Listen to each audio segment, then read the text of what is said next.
So this is the last podcast before the Olympia, where we have Nick Walker and Justin in a second, and we have James Hollywood, the Shed. Hollywood, Hollingshead.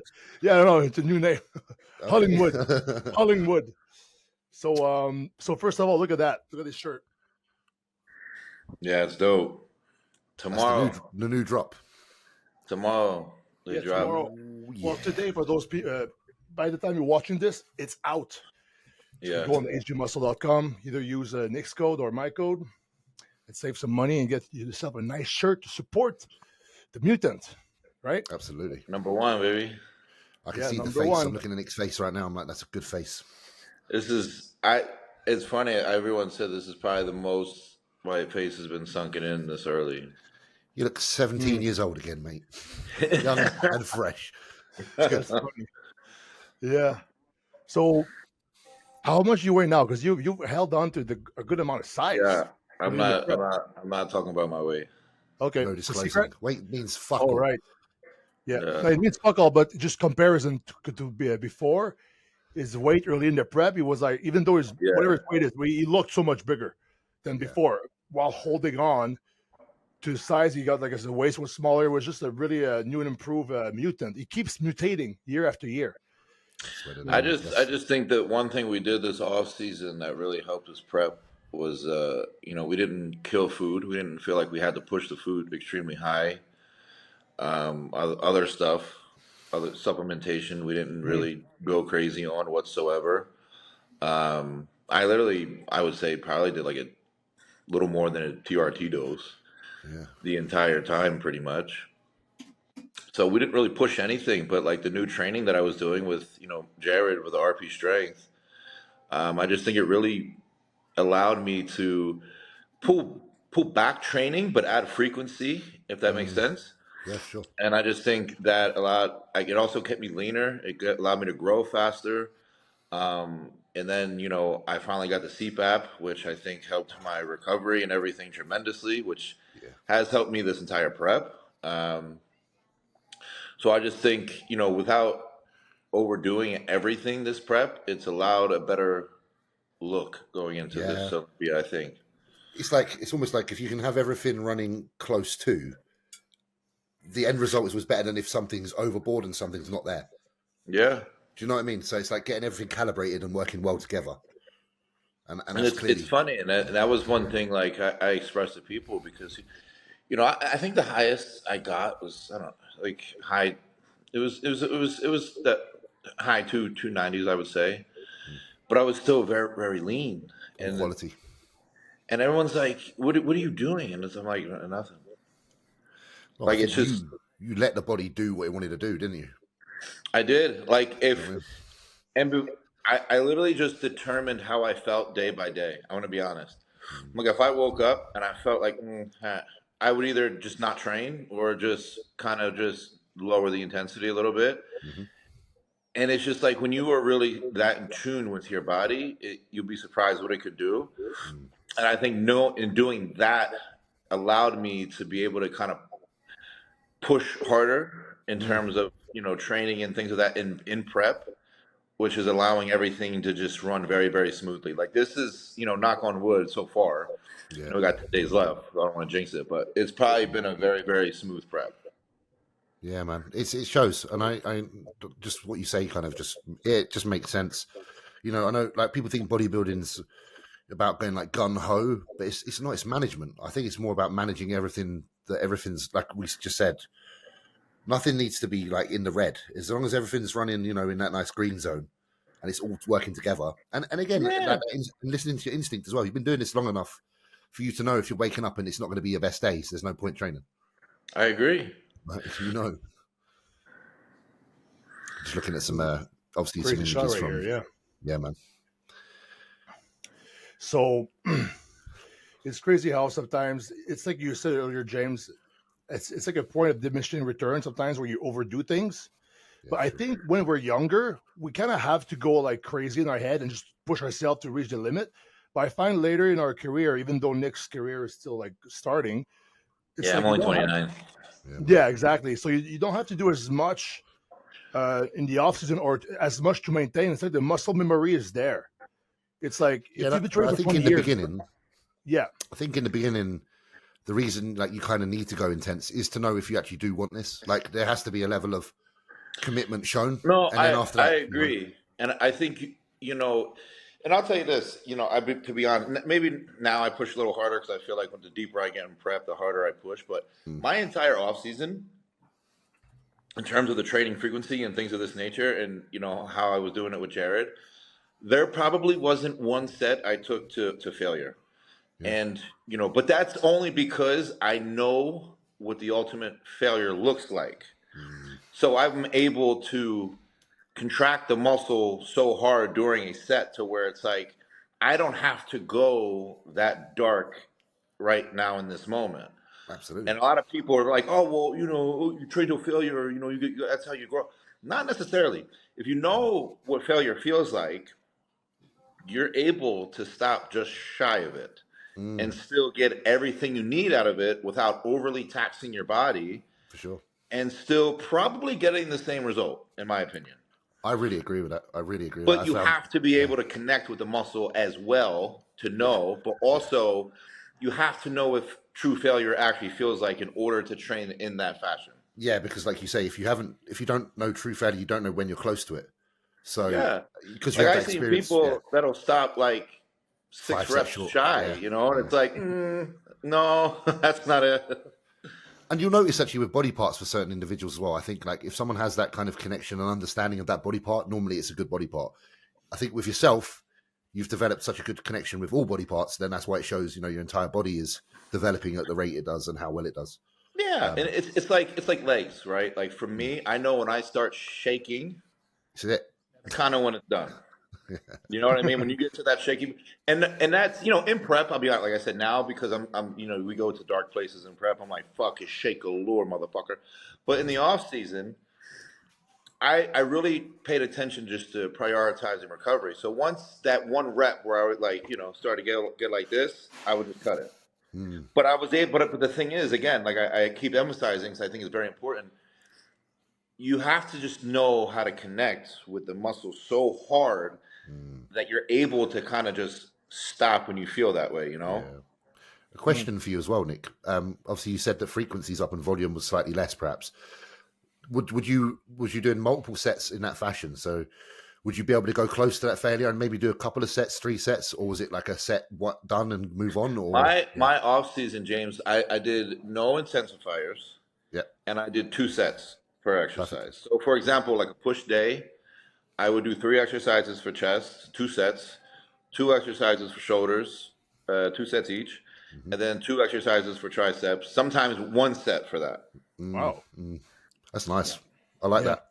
And what's up, Justin? But that's the thing. I wanted to try something new for myself, and because, like I said, when you're able to, I feel, connect so hard with a muscle. Like I wouldn't advise that for a beginner per se, but at this stage, when you're able to connect so hard with a muscle, sometimes 1 set is kind of just all you need. Yeah. Now in prep, I'll be honest. Like I'm like, fuck it, I'm going another set. I don't give a shit. But when you're in that moment, you're like, I feel like that was good. I think I'm good. Says a lot. Experience says a lot, and especially when you say that you apply a little bit more frequency as well, even less reason to keep digging, like because you're going to come around back to a workout quite shortly. And I'm very big on pump. At the end of the day, I feel like if you don't have a pump in a workout, something's not truly right. So, hey, James, do you see Nick or Justin right now? I see everybody now. I'm happy. Okay, good, perfect. I'm incredibly happy because I see everyone's faces. I'm happy too. I'm happy. Yeah, perfect. I tried turning my damn echo thing off, but it doesn't let it do it. Because we're recording already. Does my audio sound okay? Because it always sounds like shit unless I'm able to turn that. No, it's fine. You know why it's fine? No, it's fine because your audio is in your ear. So even though your mic is not picking up your audio coming in your ear, right? I've just rewatched the podcast and like it sometimes just sounds so fucking echoey and tinny and shitty. But whatever, we're all good. Oh no, you're good now. You're good now, Jay. Right now, I think we're good right now. You're really good. I think because you got headphones as well. James, how are you, buddy? Sorry, it's been Nick. A long time. I'm good, thank you, sir. I thought I'd put on some bright colours to keep everyone in a vibrant mood. Good. I need some orange. I need that. Halloween as well. I'm on black like I'm going to a funeral because we're all. Well, yeah, you guys are nearly ready for the show. You know, you got it's getting at, it's getting to that point now. That mindset, got to keep a grim, dark mindset. Yeah. You look very big, man. From what I've been seeing, you look fantastic, dude. Thank you. Just trying to work hard. James, tell me, what's your experience like with Milos? Yeah, it's good. Like, I haven't had too much contact, if I'm honest. I kind of leave him be. He's like, it's quite nice how unneeding you are. I kind of I ask for what do you want me to do, and then I kind of just do it. So really, it's just been eating a lot more food. What's the? I gotta know, what's the protein intake? Right now it's only 60 grams per meal, but I have like 6 meals a day. What's that? Like 8 ounces? Maybe closer to like 9 or 10, I think. I have to get my conversions right. Yeah, I have about 250 grams to 275 grams of cooked per meal. Holy 6 times a day. shit! That's a lot of. So it's quite a lot. Protein, it's quite a lot. Of food. Honestly, no. Be honest. How do you digest that? I'm gonna because I know for me, not amazingly.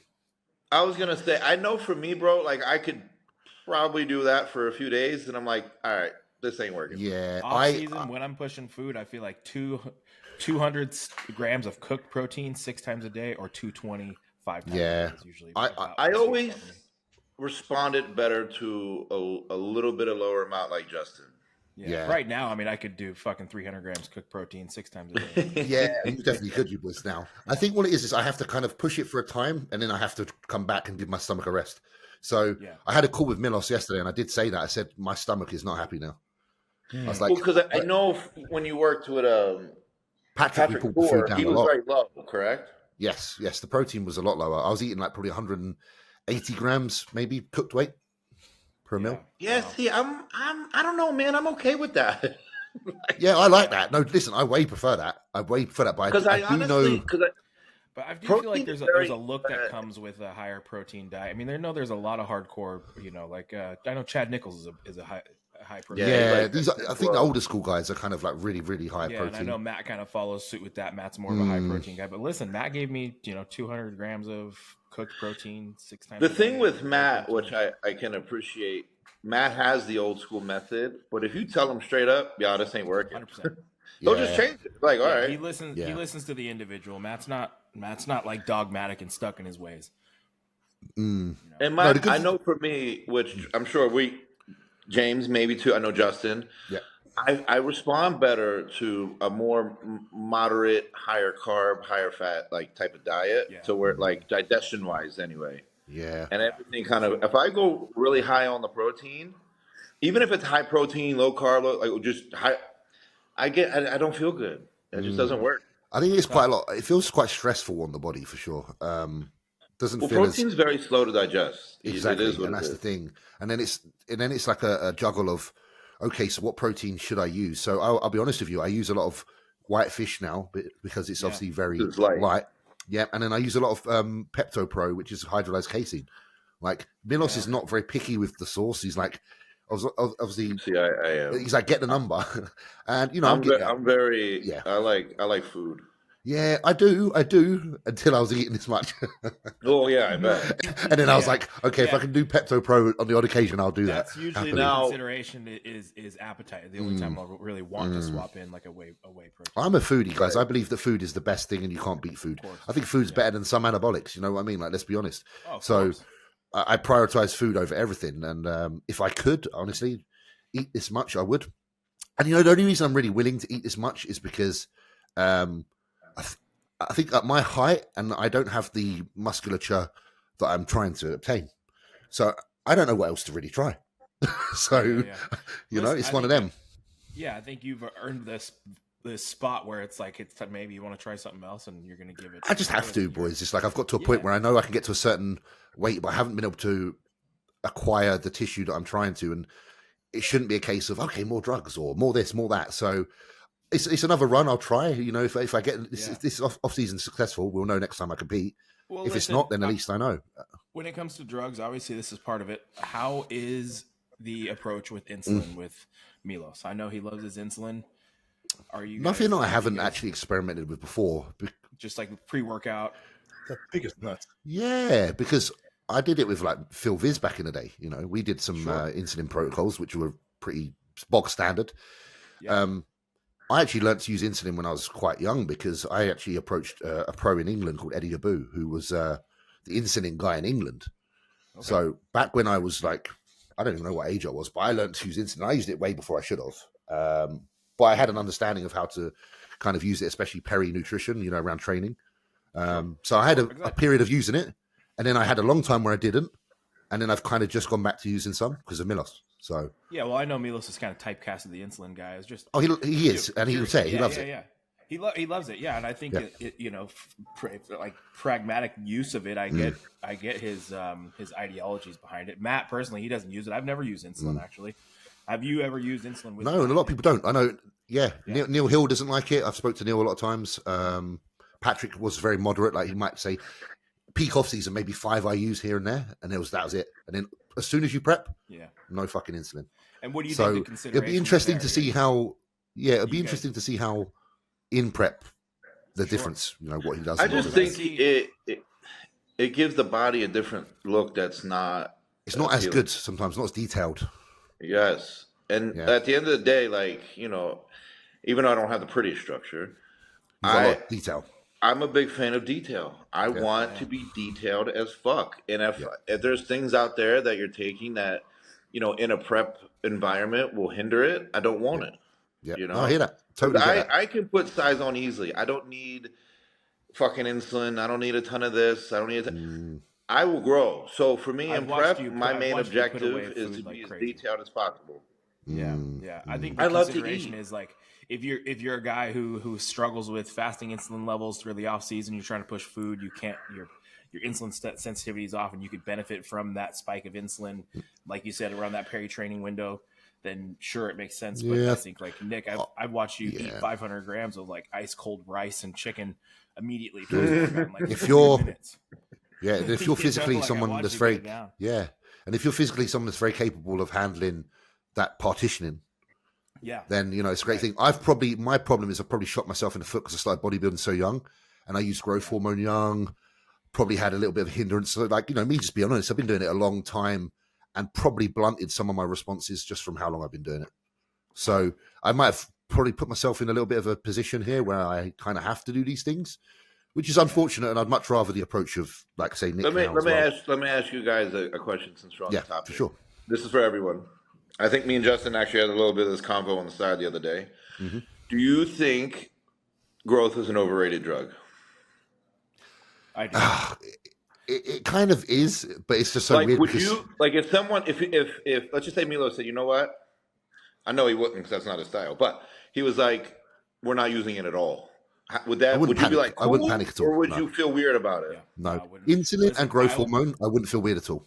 I always tell guys, like, you know, I have clients that like want to start fucking growth, and I'm just like, you guys don't expect fireworks. It's not like introducing anabolics where you're going to see some change. Well, the thing is, I agree, and I think the thing is, the results versus the price ain't worth it. For sure. And I also feel like it's just, you know, of course everything is done a certain way, right? But I think growth is just another way to blunt your sensitivity. For sure, exactly. So why? And then that's when people add in other drugs, like, you know, a lot of T3 or insulin. Metformin. It's like, for what? You know, if you're, and that's the thing. I get why certain people do. I'm not going to say it's not, you know, whatever. But if you have a great physique, great shape like Justin, or you can get big pretty quickly, whatever the case is, for what? What are you going to do with it? 100%. And this is the thing. This is the difference. Like, I think so. My first show was in like 2008. So it's quite a long time ago. Back then, like in England, you went to someone for some help, and they just throw the drugs at you, and you don't know any different. Honestly, you don't know. You're just like, okay, so I was taking a Rimidex one a day during prep, fucking myself up. You know, I like switching over. Yeah, but we would switch over to. We'd switch over to Famara. Which is obviously letrozole. We'd switch over to letrozole for like fucking how long? Anadrol. That's a goofy one right there, dude. Yeah. So I was fucking myself up as a young man. I didn't realize, but I didn't know anything about anything at the time. You know, I'm lucky to still be like able to compete and pretty fucking healthy, really, because I didn't have a clue what I was doing. I was really lucky. I kind of came into this older. I was 30 years old, 31 years old before I did my first show. So I came into this with a more intelligent approach. I got a good coach. I've been working with Matt for like the entirety of my career. So I was able to lock in and get good guidance from the get-go. And that was a huge benefit. But also, look, when I first started bodybuilding, like doing my first shows, I was watching you guys on Bodybuilding and Bollocks and like listening to you guys discussing protocols and how you guys approach coming up. I was able to watch podcasts. I was able to listen to these people who have been there, done that. Like this day and age, really kids have no excuse when they could, just listen to this hour of this conversation. You would always steer people in the right direction. You know what I mean? Yeah. In an accumulation over time, I always tell people just invest. Like a lot of people go, hey, how did you become so knowledgeable? I personally don't think I'm incredibly knowledgeable, but what I do think is I have spent a lot of time trying to hone my craft. And a lot of time I have an AirPod in my ear, just listening to people that are smarter than me. I just drive in the car, put in a podcast. I'm working all day. I put a podcast in my ear. I'm just listening to smart people, and I'm just trying to intake as much as possible, And then obviously we're implementing and we're trying things, and we're getting the return on investment of our own, experiments and all that stuff. But I've been with Jordan quite a few days of the week now because I live in the same area now. Awesome. Jordan Peters for anyone. You moved. Yeah, so I've got my house in London still, but I'm renting a house here while I look for something. And obviously we've got the gym opening, but I've been training alongside Jordan, and we've done some sessions together. And most of our days are talking about like some of our regrets because he was from the same era as me, where he got just big quick, man. Dude. Yeah, and we were just gun ho, like him more so. And he's the first to say it, and that's why I have a lot of respect for him because he's very open. And I know we have some interesting conversations daily, about all the years that have led you to this point and whatnot. So it's just interesting that we're kind of going over the health and stuff. Speaking of him, because I know he's very, very open.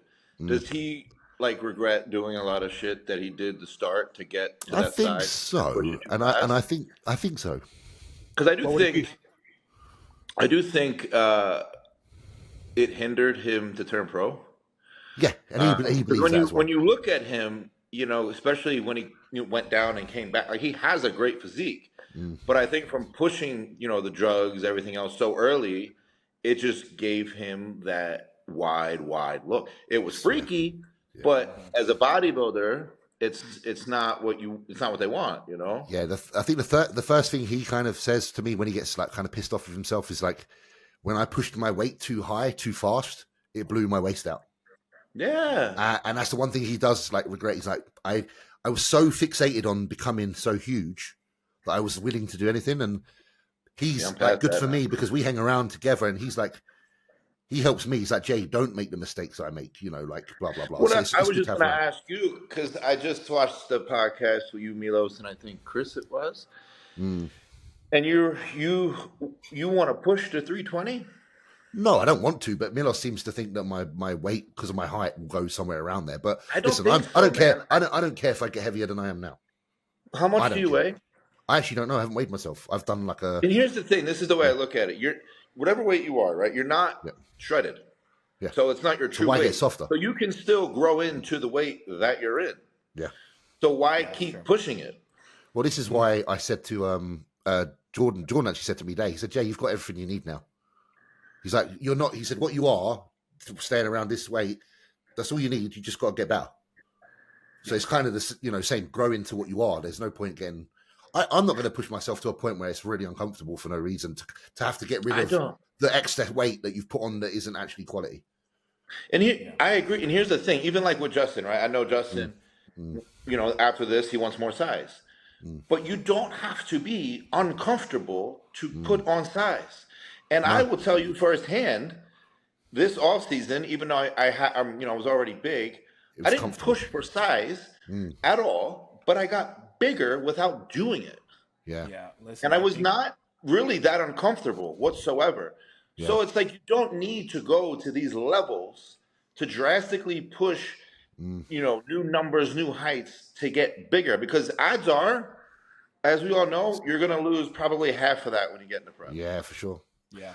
And then what's the point? And that's why it's good that we're having these conversations. I think I grew at a faster rate coming out of Chicago these last 13 weeks than I did the year I took off. Just because of nothing beats a rebound phase. I mean, it was obviously a rebound setting, but I think also maintaining good insulin sensitivity and maintaining low body fat and maintaining that performance in the gym.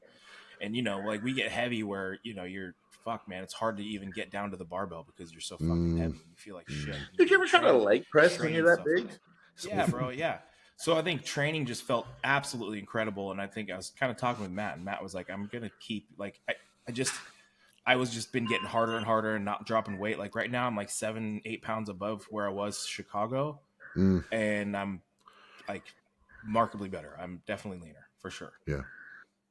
Yeah. There's a lot to be said. I think this is, at the end of the day, listen, there's just no point turning into a fat shit. There is no point. Yeah, for sure. Okay. So Antoine, how heavy did you get that time when you pushed your weight? Antoine loses like 70 pounds. Yeah, how heavy did you get when you did your heaviest off season? Was it like 340 or some shit? No, 333 one time on the scale. I wanted to have 333, so I just drank water one night. And what did you come down to for the show? That was okay. So what I did that year is I went down to 268 for the Cali, then I was 275 for the Olympia. So that being said, is 330 really worth it? That's what I'm saying. No, it wasn't. Question. It wasn't because what happened is that I tore my bicep, and then I was like, oh, I gotta get big quick. So I just would drink apple juice every meal, and me and Q kind of like did that together. He went up to 320 that year, but we were both kind of sloppy in our 300 something, and it wasn't worth it. I don't think that was necessary. My blood sugar was probably high the whole time, and it was probably not good, Yeah. Your blood sugar must have been like rocking all day. I think there's stages in this where these extremes are necessary. They are important. Let's just say you're a 160-pound kid and you want to be 200 pounds. I'm probably going to push you up to a chubby 210 pounds, and you're going to look like shit. And we're going to hold there, and then you're going to build into that 200. You know what I mean? I'm not going to keep some 165-pound kid lean, and, we're going to do some lean mass. No, I'm probably going to push you, get you fucking eating, get you comfortable sitting at a new weight, tell your body we're big now, and then you tell your body we're big now. You know what I mean? Like, that's a thing. No, I get it. But, as when you're talking about the stages where we're at, we're like, yeah, I need size, Nick, but you know what I don't need is to blow my waist out. Like if I lose my waist, that's fucking everything. That's for me. That's your my money. And that's the thing. What I would say about Justin. Yes, we can say Justin needs size, but he has the shape that'll carry him way farther than size ever will. Yeah. So if he puts on size at a slow rate and maintains that shape, within I'd say 2 years, 3 at most, it's going to be like, oh, motherfucker. You know what I mean? Yeah. Well, I mean, listen, it was 10 pounds of true stage weight from nationals to Chicago. So that was there you go. You don't need to change fuck all. Your trajectory is proven, proven. Pretty good. Yeah. So I think if I maintain that for 2 more years, I mean, obviously I don't know if I'll do 10 pounds every year, but that was 222 in Chicago. I think myself at 235. Oh, it looked significant. Yeah. Crazy. And plus we're short. We're not tall. No, yeah, I'm 5'8" on a good day, Yeah, you're a little taller than me, right? I'm a little taller than you, but not much. Yeah, you're about what are you 5'7", Nick? Yeah, 5'7" and a half. Yep, and I'm and a half. Don't forget the fucking half. I'm like maybe 5'8". See, me and Antoine are 5'11", 6 foot. We're just some lanky fucking. Yeah, well, see, and that's the thing with you, James, is being over 300, it looks okay on you because you're taller. Yeah, you don't look too bad. Yeah, but I don't feel there's a need to drastically continue to go up now. Yeah. Especially if you feel good, training's good, you're progressing. That's another thing people forget is like, oh, we need to be this number. It's like, but do you? Like, are you still progressing in the gym? Are you still moving up in weight every week in terms of, reps or just 2.5, as Jordan likes to use? Like you say, if all those are still going up. Why are you still increasing food? There's a relationship people need to pay attention to. Yeah, and there's a relationship between performance and musculature. So if you're finding yourself able to improve the same lifts with the same strategy and the same form, then you are putting on muscle. There's no it's improbable. It's not going to happen. No, science will tell you that. Yeah. And Dorian used to say the same. Yeah. So and it's not changed. Yeah, So, and I like, sometimes I have to tell my guys, because I have a handful of athletes, I have to tell them, I'm like, listen, holding patterns in an off season, like, yeah, you've been 230 for the last 8 weeks, but look at what you looked like at 230 8 weeks ago. It's not the same 230, and it's totally fine. I don't need you gaining weight every single week. We're fine to hold this weight for a while. Everything's working. You're getting stronger. Your deadlift went up by fucking 70 pounds in the last 8 weeks. Trust me, you're fine. You know what I mean? It's good. Like, I think you're good, bro. Yeah. This conversation is good. It's like when we're having this, I'd feel like it'd be cool to get Jordan to drag along one time and just have him, because I think it'd be good for him as a friend of mine and someone I really like actually give a shit about. I sometimes want to help him. He helps me a lot, but like we've all got things that we need to work on, and I think some of these pointers that we're talking about would be very beneficial from a mental standpoint for people like us who are a little bit under the influence of feeling that we have to do these things, which Nick rightly says aren't probably necessary. Well, listen, I struggle. So I know it's good, and I should have a word of him. I'm getting on the Olympia stage at 220 pounds. I'm like, fuck, dude. Like, these guys, and Nick is an inch shorter than me, but 50 pounds heavier. Like, you don't think that makes me feel insecure in some way? Like, I have to push things. Like, I feel like I need of course, but extremes, then, I don't think anyone knew your fucking weight until you said it. I wouldn't have known what your weight was. I wouldn't have fucking known. But still. Remember Sean Ray? Exactly. Sean Ray was like 205 or 220 max at some point. And he was like... You came at the 94 Olympia and 99 Olympia. Fuck me. Like, you wouldn't have... that could have been a winner right there. Even Derek last year, what do you think Derek was? Like, maybe 228, 230? Yeah, he was around that. Yeah. Really? So... Yeah. I mean, right, I was 220. Derek's short. Derek's like Derek's a little shorter than me. Short king. A lot heavier muscle than I am, but size isn't everything, and obviously like proportions and shape and symmetry and conditioning, quality, and all that stuff matters in judging criteria heavily. Obviously I was not the biggest guy in Chicago. I mean, there was even John De La Rosa, I think, had me by 20 pounds, and Blessing had me by 50. Yeah, but like you say, quality and proportion is going to outdo people just because they're fucking heavier. Yeah. It's bodybuilding at the end of the day, and that's all about presentation you and balance. have to be introspective and have to be pragmatic in your approach, and like you go, dude, you don't have to push things, and that's where it is beneficial having these conversations and being able to talk with you guys. You guys are all smart people that I trust a lot, and it's valuable to have for sure. And I was talking with Jordan yesterday or the day before we were texting, and he said that he felt like he pushed his body weight up too fast. Yeah, he said he just kind of drove right back up to his old body weight, and he just said it just wasn't the same. Yeah, he's a bit like, he's annoyed because he knows now the plan would be to come down to get to a nice condition, and then he's like, if I put any weight on after that, it's going to be 1 pound very every few weeks and go up very slowly. And I'm like, that is go. I mean, it's literally the conversation we're having right now. Yeah, literally. So it's funny.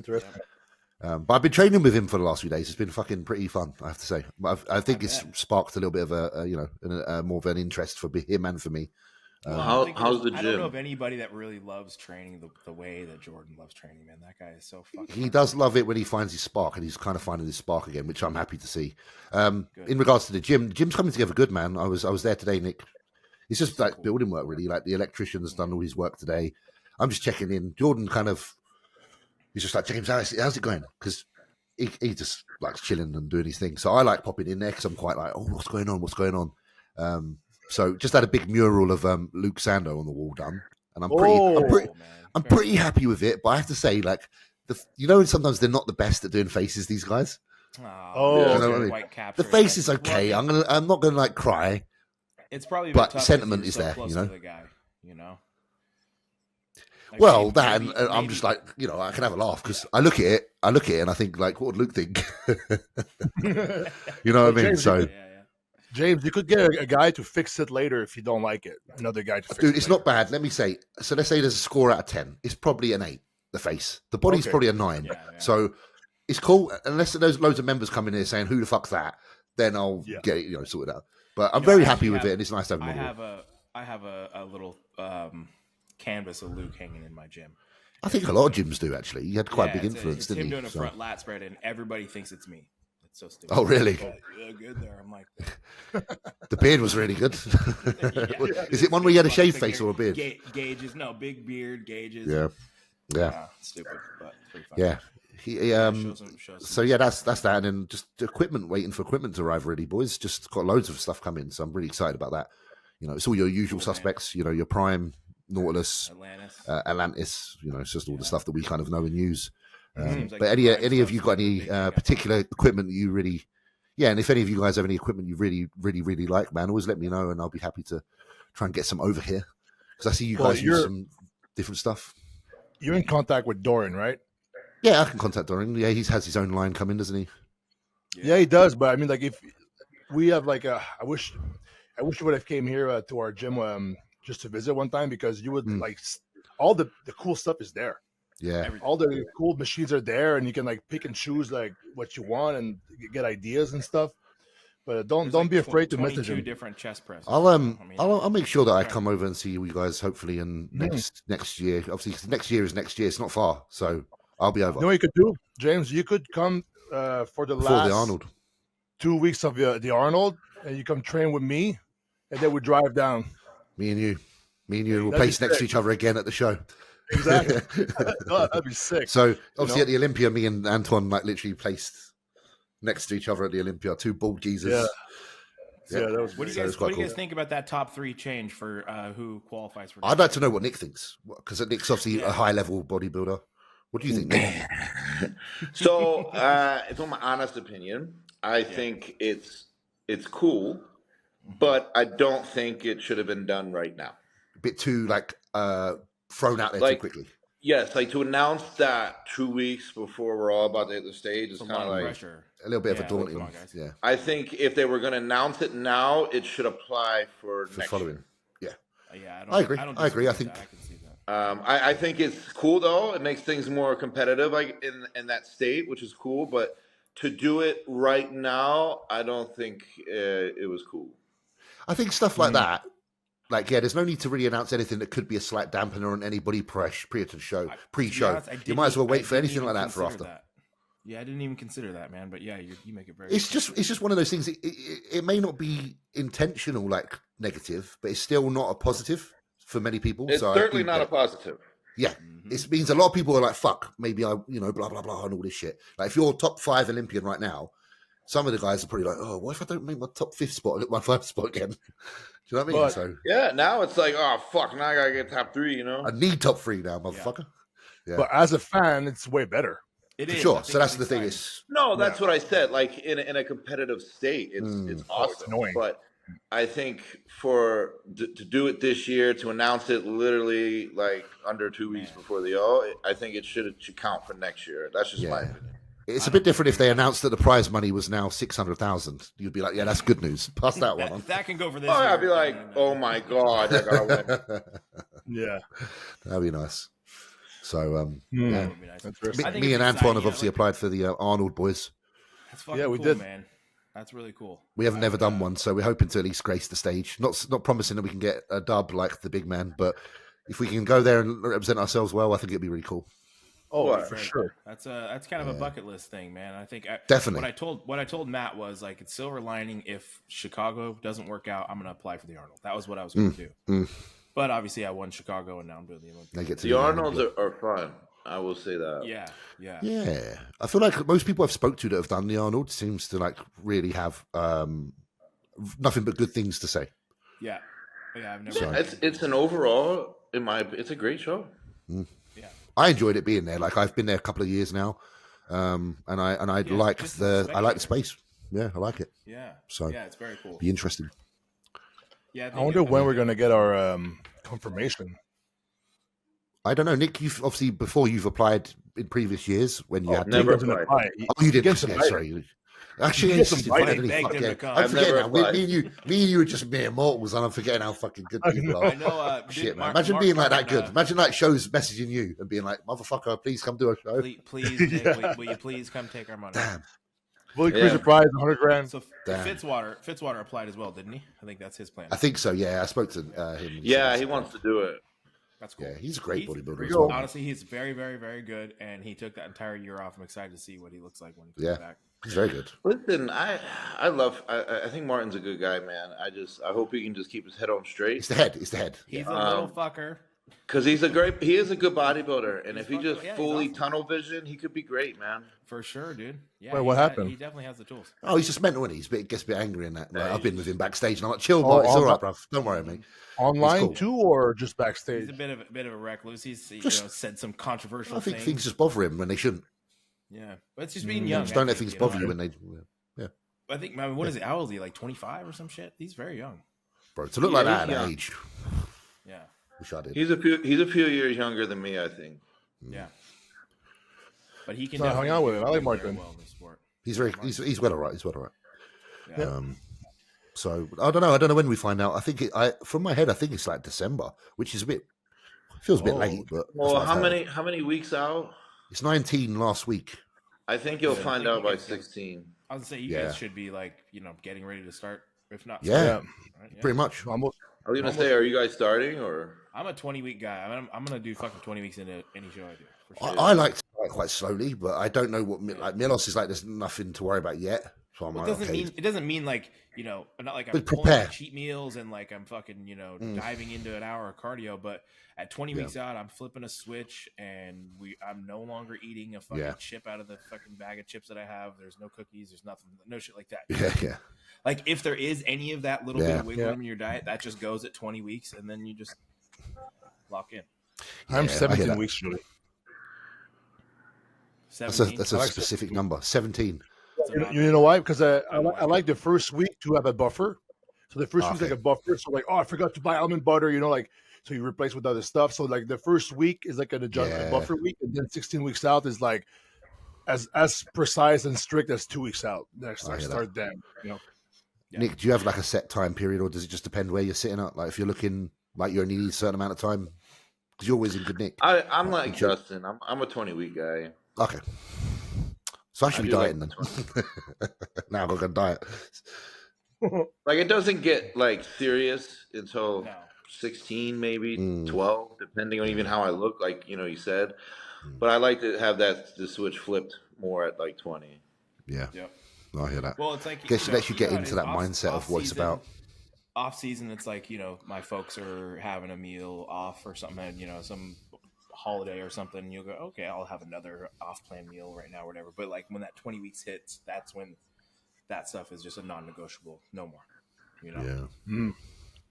Not like anything really changes within my plan. It's just kind of like being. It's more of a mental state as well, isn't it? That's all. That's exactly what it is. It's all mental. Yeah. Yeah.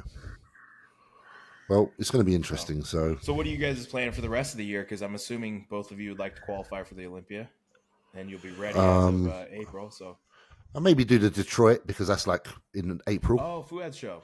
Yeah, I might do that. It's kind of far after though. It's like the Arnold is like February 29th, and then the April 15th. Yeah, in April. April 15th. The Arnold's in March, bro. The second. 29 is the day before March. So this is the first weekend of March. Yeah, I think the second is the day that we'll be on. Yeah, Friday is the 29th. Yeah, and then there's a UK Arnold, which is good prize money, which is 2 weeks later. So I'll be doing that. I want that money. And I want to win. This is my fucking home.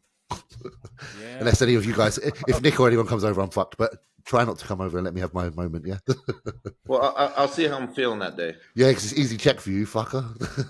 I'm going, James, as a French Canadian. I'm going to fucking shut up. Let's do it. I think it's 130,000 for the winner. What? Yeah, I've heard it's gone up a lot. No, what? Nick's definitely like, It's a nice little payday. Let me get second at least, please. Please. But yeah, so there's that, and then obviously, and then I was thinking that's like a little bit of a buffer. Then you got 2 weeks, then you could probably have a couple of weeks where you're like not relaxed, but you know what I mean, and then go into the April show, and that's really it. Really, I don't know after that because I don't plan too far ahead. Trying to just concentrate on trying to nail it because I plan on doing well, especially in the UK one. Of course, you're not going to do a Roman and do every single fucking European show. No, I couldn't do that. I don't like flying like that. I fucking hate it. I don't know how the fuck he maintains. Like, just that guy's so relentless.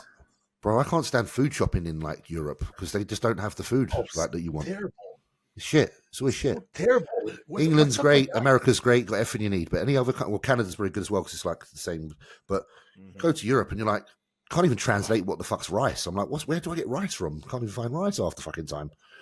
So it's I'd rather just keep it to places I know, and that's like UK or US. And I do need to do some more US shows because I haven't really done many. I've done a few, but so we'll see. You can probably hear my dog going fucking nuts in the back. Not too bad. So so I think I'm doing Arnold UK, and then maybe Detroit, and then I would take time off and come back at the end of the year, depending if I qualify or not. Yeah. You know what? The good thing is you can train at our gym because we're about 45 minutes from Birmingham, where they have the Arnold UK, so we can base ourselves. Obviously, I'll stay at your house. I'll stay at your house, bro. Fucking snoring, keep me awake. Pretty worse than me. He's got his CPAP. Nick, you got any, like, it's all just focused on Olympia right now, isn't it? It's just Olympia. Bam, let's get it. Yeah, I'm not really thinking, what's next. My goal is honestly to just win the Olympia right now, and rightly so. Whatever happens. Yeah. What a fucking crazy goal, man. Yeah. Mate, to be even in contention, like we can't, like, Nick won't understand because we don't, because he is there.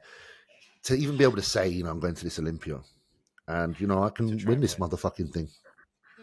I truly believe. I told Justin, I do say it every year because I know it'll happen eventually. But I really just feel like this will be my year. I feel like in terms of just life in general, prep, the stars are just aligning this year. Everything was the way I needed it to be. A couple of hiccups here and there, but nothing that was dramatic.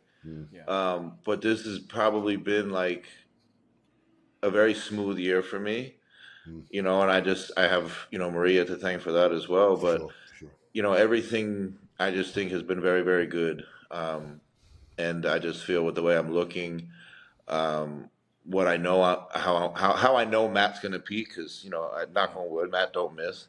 No.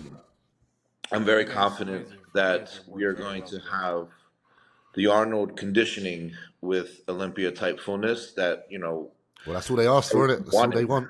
Yeah. So, and that was the thing that me and Matt teeter-tottered with this whole prep was, having flat, going a little bit flat, filling out a little bit, going flat, filling out a little bit. So we didn't go too flat. Yeah. And I think we were able to really balance that. And I really think with where I'm at right now with the picks this morning, I do have that Arnold look that we wanted. And now we're just kind of teeter-tottering with certain things as far as food goes. So I just feel very confident that I'm going to surpass last year's look. I know that Ian said, I've seen some pictures that I was very impressed with, man. Ian said you look retarded. Ian said you look crazy. Like Ian had me like 5th or 6th, though. So what the fuck is he talking about? I think he has you higher. I think he's just being like, because I feel like there's 5 people that can win this show, and I think it's down to you lot now who does the work. Because especially 5th or 6th.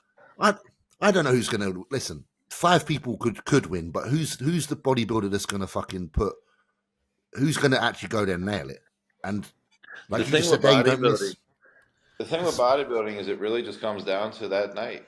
It does, and that's why even when we do these like prediction shits, like I'm just like, there's 5 people there really that could. The rest are not going to make it. Well, the rest are like my level.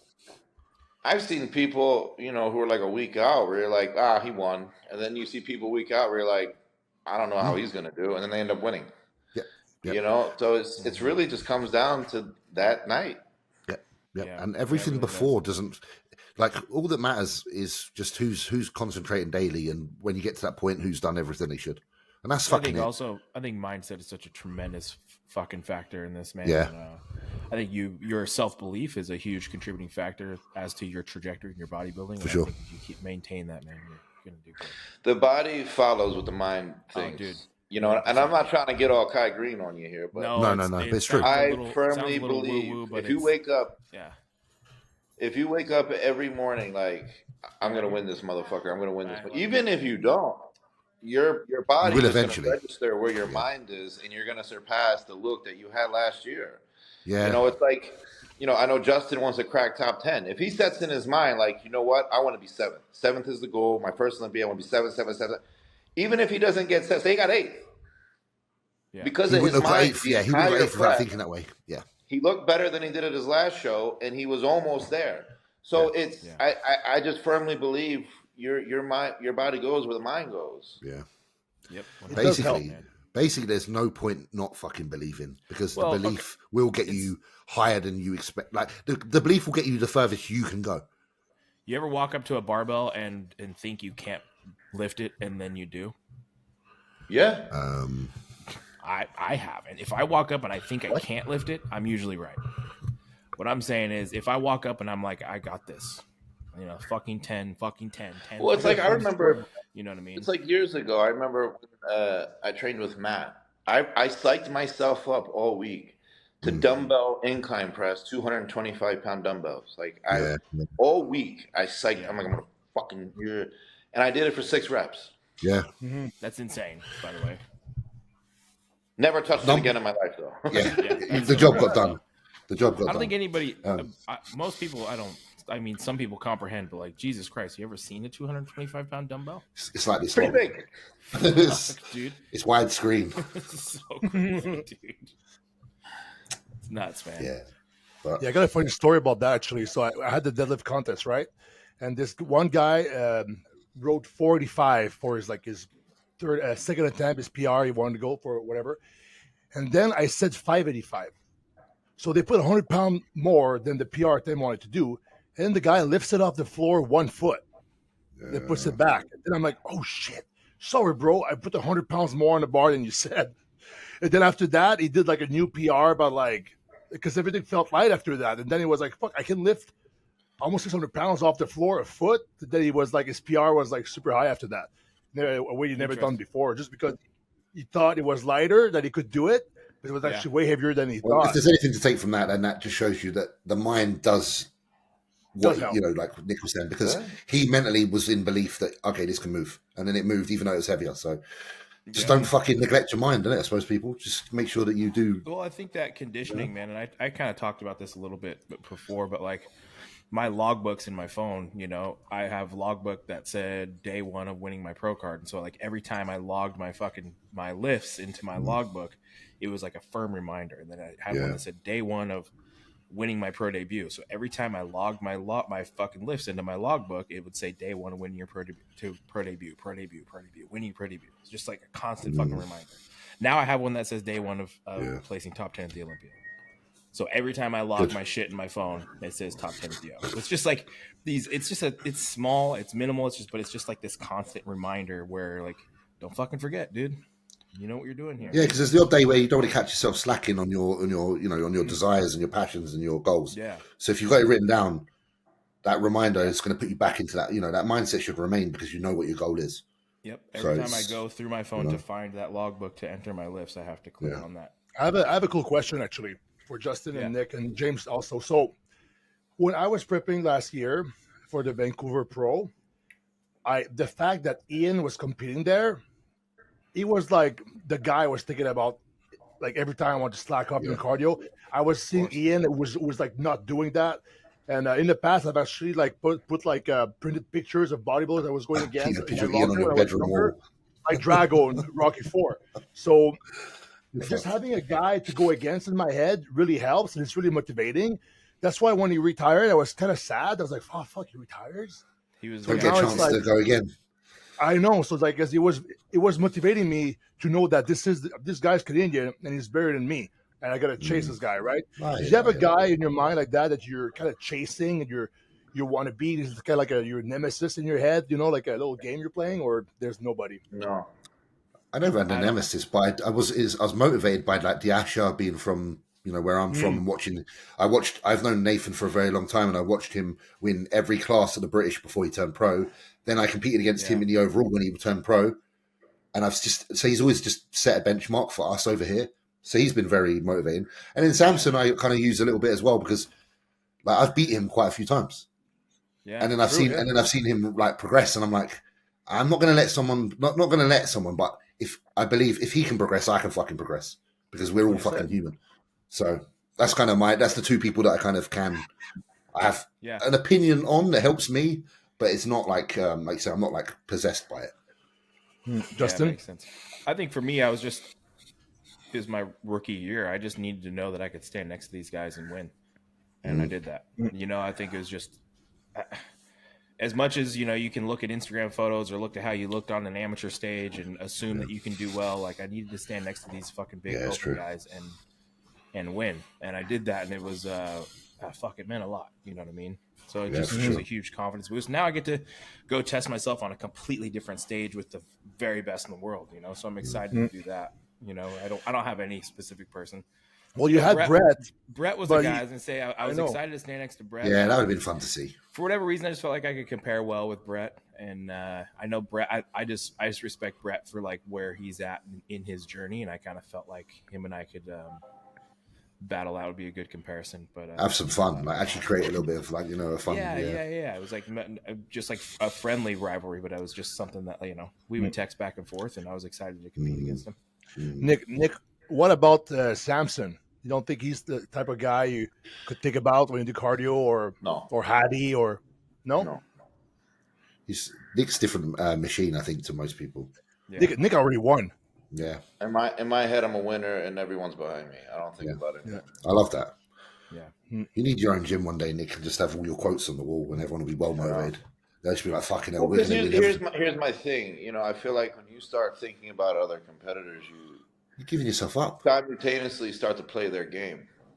Yeah. And I'm not here to play anyone's game. I'm here to play my game. I know what my strengths are, and that's what got me to where I'm at. So I focus on my abilities to overpower everyone, which got me this far. So why would I switch? Yeah. Do you know what? When I listen to Nick, I feel like if the day you choose to retire, you should go into psychology of sports coaching, and we can hire you for football teams. And no one's you'll take a junior, I don't know, soccer team, and you'll take them to the fucking World Cup with some of the yeah. But imagine the feeling of being able to be that guy that can offer that service to people and bring out the best of them.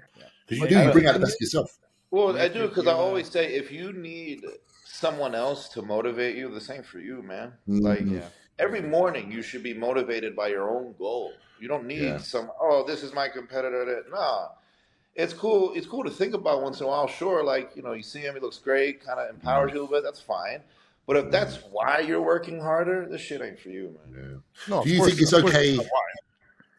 Do you know what I think? Do you think it's okay to wake up and be quiet? I'm not angry, but when I have been my best, when I've performed my best, is when I have a fuck you attitude. Yes, I think bodybuilding is a fuck you sport technically. You know, like it's very selfish, it's very fuck you-ish. Yeah, and you have to be that way. You just have to. Like, you have to be in your own lane. You have to have your tunnel vision. You have to have the specific routine that you have daily. It does not ever change, and that's just the way it has to be. So I feel like embracing that does help. Like I remember in 2020, Nick. Remember you put it down wrong. I did the European Pro, and Ramy was meant to do it, and I remember hearing Ramy was doing it. Okay, and listen, Ramy's next caliber. He's like top tier bodybuilder, but I was going in the gym, bro, and I was like cursing, like, come on. Come to the show, see what happens. Come to the show, see what happens. Like, I wanted it because it was making me do shit in the gym and perform to such a fucking level that it brought out the best in me. Sometimes when I'm training legs, and you're on those last reps where you kind of feel like you're gonna give out, and I'll scream Derek's name, I'll scream Hottie's name, I'll scream. That's okay in that perspective, because you're not ruled by it, but you're using it as a nice fire. Yeah, you're like, I know these motherfuckers are probably pushing this rep, so I'm gonna do it too. So my question, I suppose, was, it's okay to embrace that little bit of like in that rage that you can get, because I tried to suppress it for such a long time, but I think that's my hindrance. You have to have rage. I think rage is what creates the best bodybuilder. Okay, I used to say things like this in the gym. I used to train, and I would be like, the fucking reps that they're not doing. You know what I mean? I used to say, these are the reps they're not doing. Now it's like, these are the reps that everybody's doing. Okay? So you got lucky. Everybody's doing this. You know what I mean? So like, you're not like some amateur anymore that's like going to outwork the competition. I mean, you can outwork people, but listen, you're talking about going to the fucking Olympia and everybody's busting their fucking ass. Yeah. So find a new level in yourself, and you can't rely on what people aren't doing. You just got to rely on what you're doing. Yeah. You know what I mean? Maybe it's time. I think this is why I've enjoyed being I think this is why I've enjoyed being around Jordan for the last few workouts, because he likes to get angry, and it's bringing out that in me, and I really enjoy that. You know what, man? Those can sometimes be just fucking grabbing the bar and fucking hollering real quick and getting pissed. So fuck it. Yeah. There you go, Nick. That's for you, Nick. Yeah, what's his back look like? Yeah, like this. I do think, and I've already said this. I think Brandon, and I said this from the start. I never count Brandon out. I think Brandon No, has he's definitely. to do the damn thing again if he wants. But it's just like I said, it comes down to that night, man. Yeah, Sure Yeah. does. Yeah, but And everybody's been caught slipping once or twice, man, and shit happens. he's been doing some updates lately. That's why I put him up. He seems to be feeling pretty good about himself right now, and I'm a big Brandon fan. It'd be cool to kind of see him in contention and in the mix again. It's a very exciting Olympia. It is. It's super exciting. I mean, like you said it, James. Like there's 5 guys that could win this show. Yeah, there's no Ronnies right now. No Ronnies. But I think it's because there's more good. I think there's more good people, so you can't have a Ronnie because you've got Nick. Everybody's Ronnies. You've got exceptional bodybuilders now all across the board of that top 6 kind of thing, top 5, top 6. Whereas, I know everyone can rave on about the heyday, but there's only probably 2 or 3 people I feel the max back then. Because I'm a fan of Chris Cormier and guys like that. I think they're great, but Chris ain't no Nick. No. Yeah, and he plays 3rd in Olympia. I'm sorry, it's a different. The caliber and the level of condition that the guys are getting in now and the musculature is next level. Ronnie, yes, he was ahead of his time in terms of muscular and condition. Of course. But I don't feel like anyone else was. Now I feel like you're getting more people that are hitting. Like Nick brings the balance of that crazy condition and that musculature that you didn't have 10, 15 years ago. So I don't know. I think people get blinded and don't see the quality because there's a bit more of it sometimes. And I'll get penalised by some older people for this, but I've been at shows, I've watched shows, and I have an opinion, and it's fine. I think we all get jaded because we see so much of one another. I think I think it's we're so exposed on Instagram and social media and show to show that people see the progression year to year. I think you'll really look back in 10 years and be like, "Fuck, that was a good era." Like, yeah, but I just think there's bodybuilders now. I think there's bodybuilders now that don't get the credit. Is in my opinion. Yeah, it's what I think. Yeah. Dude, if back in the day you go out of the top 6, people were not that good. Sorry. They were not that good. What era? So right now you look at the top 10 of the best in the world. They're competing on the same day. They're way better than before the other era. So it's just that people they will only look at those filtered pictures of Levrone, and they're like, "Oh my God, this era was so good." Yeah, it's just that one guy, one show. I can say this: I think some of the shape of the people in that time was beautiful. But they weren't as musculature. They didn't have the same musculature. So therefore there is a trade-off. And I just think now people are able to bring excessive new amounts of tissue that others couldn't bring and condition that's even superior. So how is that not progression in bodybuilding? It is a clear progression. And the thing is that it's kind of a shame that there's these, and it's not that it's a shame that there's these other divisions, but I do think it is robbing from the talent pool that would be forced into the open. There's a lot of people that could be good, but there's a lot of guys. There's a lot of men's physique guys that if all they had was the open, they'd be pushing into the open. You see a lot of very, very, very good or classic guys. Classic guys, imagine Urs 30 more pounds. I think Urs at 20 weeks out when we were in Canada training was eating like 2,500 calories and was starving. This is a guy that cannot push it because he can't get too big. You know what I mean? So these guys would have to be pushing it, and you'd be seeing a lot more talent in the open right now. So I think as a whole, there's full spectrum. There's a lot better bodybuilders. It's just separated in different divisions, For sure. But even in the open, like you said, just like look at the top 10 this year. It's going to be fucking crazy. Yeah, I know. Yes. I'm just being mindful of Nick because Nick's in prep. How are you feeling, Nick? Yeah, I'm going to roll out. Cool, brother. Nick, God bless you. Good to see you. Nick's back is fading. I can see it in his Peace eyes. out. Easy, brother. Take care, my man. Good luck. Right, see you guys. soon, man. See Good to see you. We'll talk soon. Take care, bro. Later. Yeah, I thought he needs to get some rest. The big man needs his rest. He's pretty exhausted. All of that. You're surviving somehow, Jay. I don't know how you're holding it. You seem to have a bit more energy than Nick. Honestly, listen, man. I've been doing okay. I feel like, for whatever reason, I feel pretty fucking good. I think where you live now, you've got this nice external.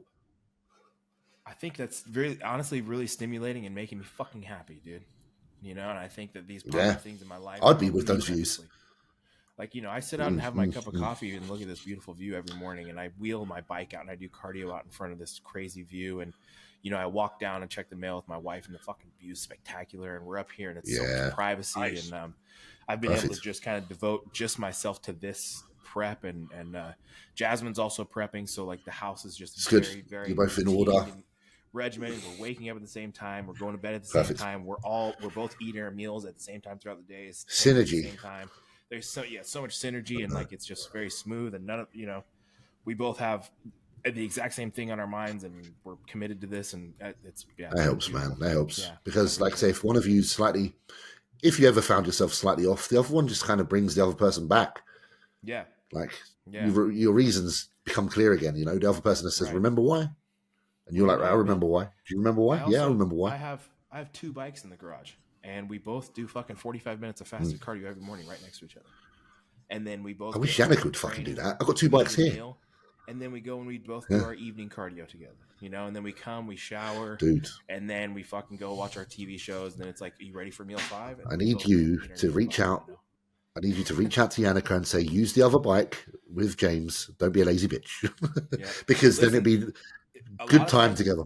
Right. A lot of times we'll chat for the first 10 minutes, but then we'll just put on our headphones. We don't talk the whole time. Just zone in. Fucking sweat and grind, You listening to music? You listening to pods? You listening to anything particular? I think it depends on the day. Sometimes I'm listening to music. Sometimes I'm listening to podcasts. A lot of times I've been doing Q&As on my Instagram. Oh yeah, I know. It's because I watch a lot of those. Yeah. It flies like the time. And it feels, and it does feel positive because you are giving. Yeah. It's like you're working when you want to feel like you're productive.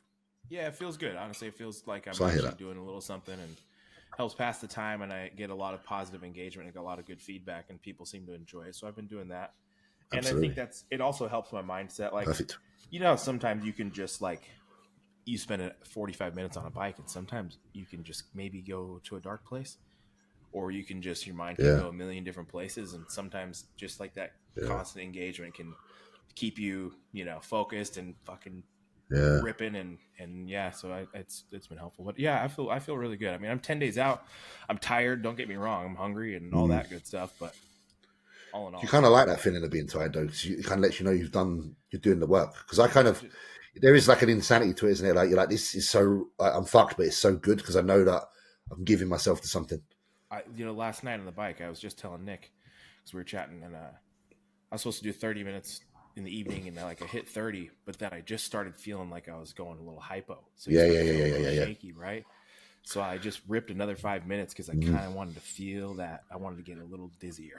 You're like, I want to feel a bit more in this zone, spaced out zone. Fuck, I mean, if anybody's ever really done hard cardio at 10 days out or whatever, when you're really really pushing, fuck, you'll get off that bike sometimes you feel buzzed. You're like, I am fucking off. I used to love it. I used to do cardio twice a day on the treadmill when I was a junior, especially when I was a junior, and I used to go ham, hit the hypo on the second cardio. I'd still go. I'd be like, this is fucking great. Just keep going. Stumble. Free high. Literally. I love it. Yeah. I mean, but some people hate that. Some people can't lean into that. And I feel that, and I want to fucking push into it.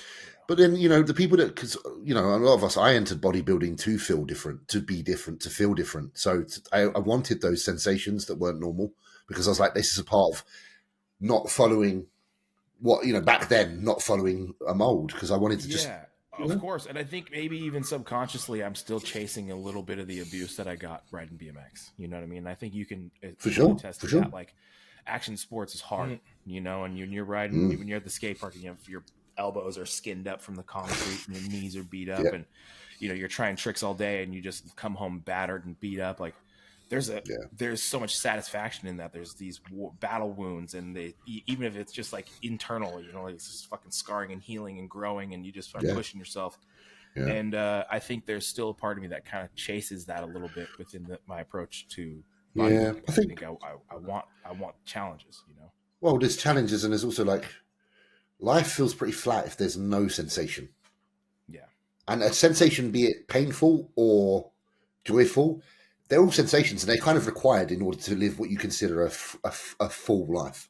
Yeah. It's that cheesy saying, isn't it? You don't really know, the good unless you have the bad, blah, blah, blah. You kind of need a bit of everything to feel like you're doing something. You ever just you're walking out, let's say, I don't know if you guys have ever done much camping or hunting or anything like that, but you're out in the rain and you're freezing cold and you get inside and you strip off those wet clothes and you put on warm clothes. Appreciate that shit. You have soup.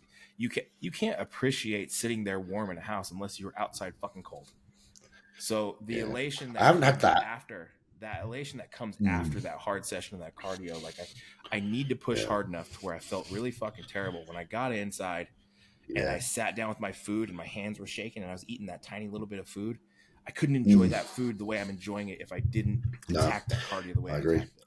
The closest I kind of had to that was when I did the the mountain, the Kilimanjaro climb, because it was like you do these long days. You do these long days of walking in the hot sun, and the hot sun burning your neck, and then you camp at night and it's cool. It's like the opposite. It's almost like you want the cool and you want your sugar. They'd give you packets of crisps and food at the end of the day because you've trekked all day. That satisfaction of just being close knit around a few people and eating some food was so exaggerated because of the hardships of the day. Of course. How was that, man? I feel like that had to have been like what really motivated you to do that? Because that seems like such an extreme challenge. I just hit a wall in life. I was bodybuilding since I was about 16, and I got to 24 years old and I won the British, but I didn't win the overall. And I dedicated myself to something for all of my adolescent years that I didn't know if there was anything more to me. And I was worried there wasn't. So I had to do something out of my normal context to know if I'm actually anything, Yeah, I get it. Yeah, because I just felt like, okay, well, I'm living on this one track.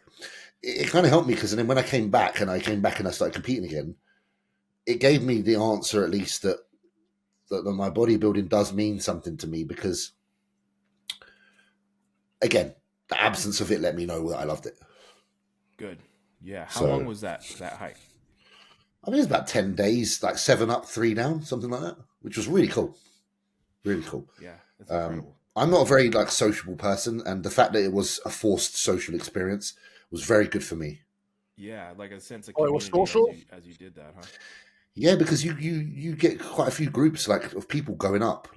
We had about 26 people going up as a unit, and they kind of split off in your own groups. Yeah, and you make friends with people that I may not speak to now, but I always really remember their faces and who they were at the time. Yeah, and they were people that I wouldn't necessarily be introduced to on a regular day. So I found it really cool because for once, I wasn't all about. One, you get to tell them about what you are, but it was nice for once to actually not be about me and ask other people what the fuck they're doing and what their lives are about. Yeah, I really being able to kind of put yourself out there like that. I know Jasmine did like a mountaineering class where she just went to the local college and she signed up for this class, and then they went on like a few test hikes, and then they all went as a big group and did this fucking hike where they left it at 4 a.m. They hiked till like 5 p.m. at night, and then hiked to get the sunset. Yeah, and I was like, that's so bold, and then she did this one class where she did it was an outdoor survival class where she went with a big group. She hiked up to the top of the mountain. They dug igloos, dug a little hole in the snow, dug it, and then she slept in an igloo. Her and her whole team, they burrowed out. And she sent me pictures of her in this little cocoon.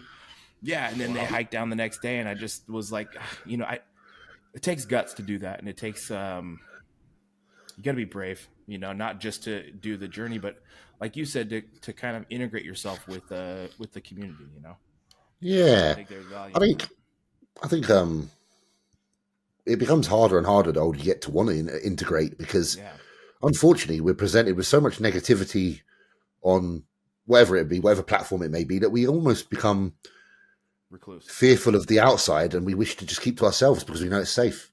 So. Yeah. Sometimes you're reminded, on a day where you're out and you pass by someone and they say good morning and you realize, wow, what? Interaction is key. Yeah. Yeah, man. I think you also find out that outside of a lot of these spaces, this comment section might be negative, but then you go out and you meet these people and people are generally good, and I have a lot of very good experiences when I'm out and meeting people. And I think you're right. I think we kind of have a tendency, especially as bodybuilders, to want to close off, and if I do go out, I'm wearing big clothes because I don't want to gather a bunch of attention, and I don't like to go to social settings because I don't feel as comfortable. And I hear that. Yeah, it's but also on the flip side of that, without this, I wouldn't know you guys, and I wouldn't have the beautiful community that I have right now. And the hundreds of thousands of people that, follow and engage on my social medias and my YouTube and the comments and all these beautiful things. And we go to an expo and there's hundreds and hundreds of people waiting for us to sign a picture for them. Like that's such an amazing, and you're gonna love the Olympia to meet the Olympians when they come to you. Like, it's a real experience. Like, I know Antoine can attest to that. Like, I remember being really surprised of how many people actually wanted to see me. I was of all people, I was sitting next to Nick. And so I thought there's going to be like 1,000 people and one. But I had I was not keeping exactly up. I was keeping pretty good, It's good. And so it's nice. I'll say this, James, as I was a friend of yours, but also someone who was a fan first. We love you, man. Like I think what you represent within bodybuilding is very unique. And I think a lot of us really appreciate your perspective and your insight on not just bodybuilding, but life in general, man. I mean, I'm a friend of yours, but I'm a big fan. This is what you'll notice. You're going to notice you're going to be there and you're going to have a lot of people come up to you and they'll say something very similar along those lines, because it's funny how a lot of these people relate to you, not necessarily just because of your achievements in what we do. They relate to you because of the conversations you're happy to have and the personality that you express. So that's actually really rewarding. When you're sitting there and these people say something like that, that's wholesome as fuck, because everyone can support a champion, but can you support the person? And when they actually care about the person, it goes a long way. Yeah.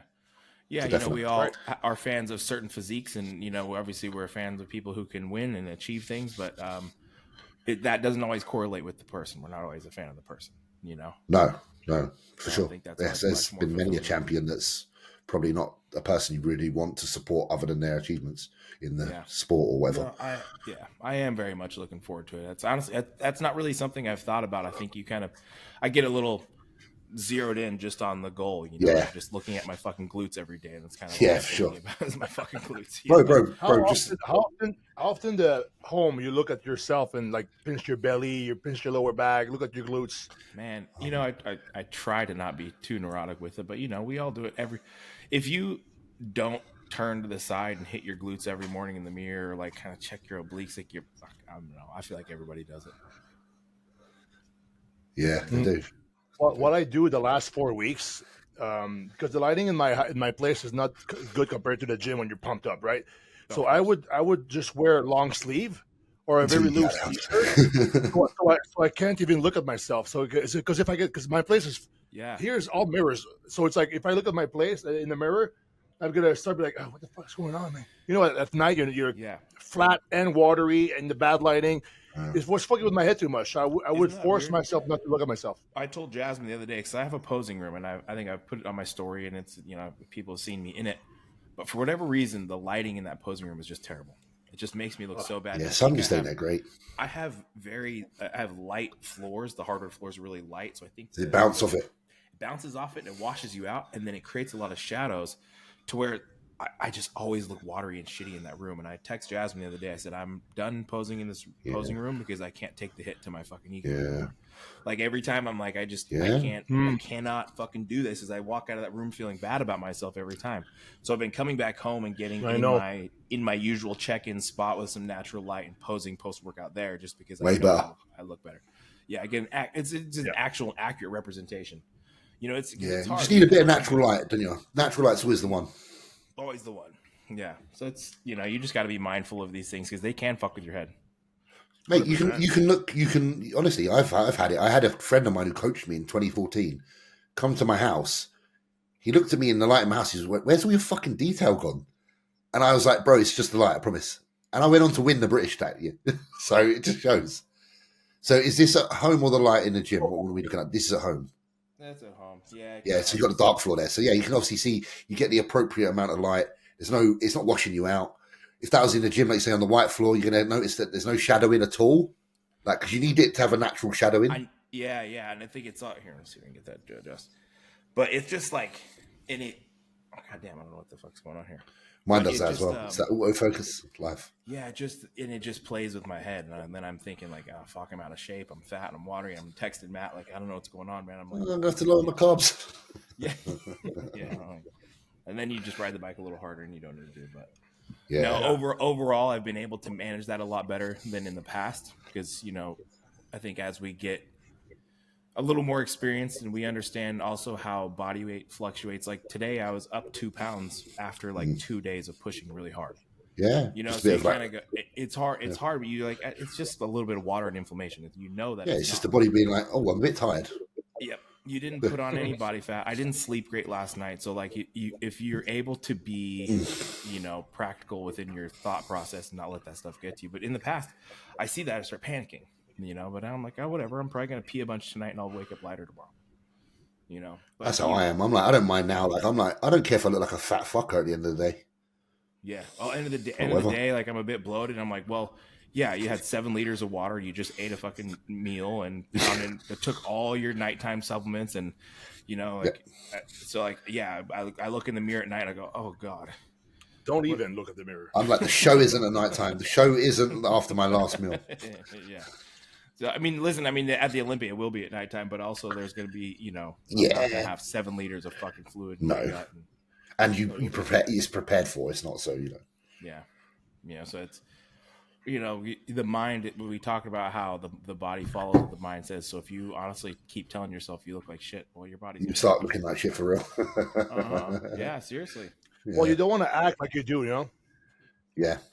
Yeah, it's because it's easy to do. And I think, to be honest, I battled that with Chicago a lot. My body was very resistant. I had some really bad digestive issues, and I had, you know, I dealt with the beginning of prep. I had diarrhea for like, diarrhea for like 12 weeks in the beginning of prep, where I was like shitting blood. And I had a colonoscopy, and, you know, I had a lot of stuff to figure out. And that was kind of before prep, and then leading into prep, and things kind of cleared up halfway through prep. But the mind state that put me in, and like, you know, because then every time I'd eat, I'd be like, I know I'm going to get bloated. I'm going to get diarrhea. I know I'm going to get bloated. It's a bit of panic there. You start like self-diagnosing things. You're like, you burp a little bit. You go, oh shit, am I fucking digesting this food right? And then you cause these issues that weren't fucking there.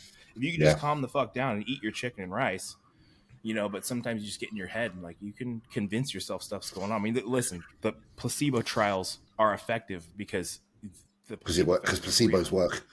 Yeah, yes, placebos so actually do their thing.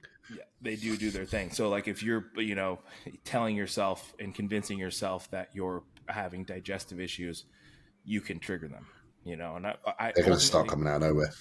And Jasmine was just like, you got to fucking stop saying that shit. You got to fucking just like ignore it, you know. Like, and honestly, I just slap yourself and wake up. Yeah. And I just kind of started ignoring this stuff and pretending like everything was all good. It's not, you know, and ultimately things did get better, I think, just mostly from a stress response. I wasn't stressing about it as much. For sure. I'm going to quickly pee. I was just going to quickly empty the bladder. No worries. Let's go. I did legs, so I can't walk. Empty the bladder. Empty the bladder, boys. Oh, man.